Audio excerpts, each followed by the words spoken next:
Hello, traders. FX Pip Collector here. Today is Wednesday, May 14th, and this is my analysis for the Euro Yen.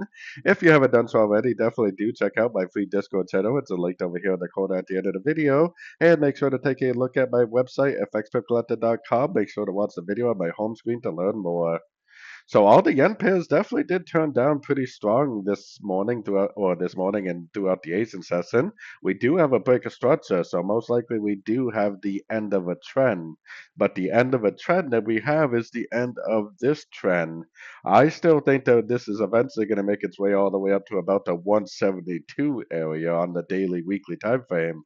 So if that's true, then any move we see to the downside, we need to assume is nothing more than a pullback to the last wave of the trend. So I'm looking for another pullback. I'm looking for another, three-way pullback to a Fibonacci level and another entry to go long.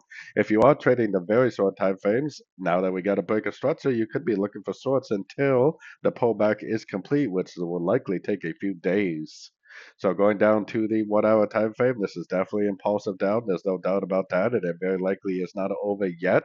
It's probably going to have to make some sort of a five-way pattern for like a wave A, which it doesn't even have to end here. Just because I draw it like this definitely doesn't mean that it's going to play out like this. This is just roughly what I'm looking for, a three-way pullback. Whether it's a traditional ABC or whether it's a WXY or whatever it does, I don't really care. There's a lot of different ways that a pullback can play out. I'm just looking for some sort of a three-way pullback to one of these Fibonacci retracement levels and then a break to the upside to go long again for the continuation of the uptrend. So anyways, don't forget to like and subscribe. And as always, thank you for watching and happy trading.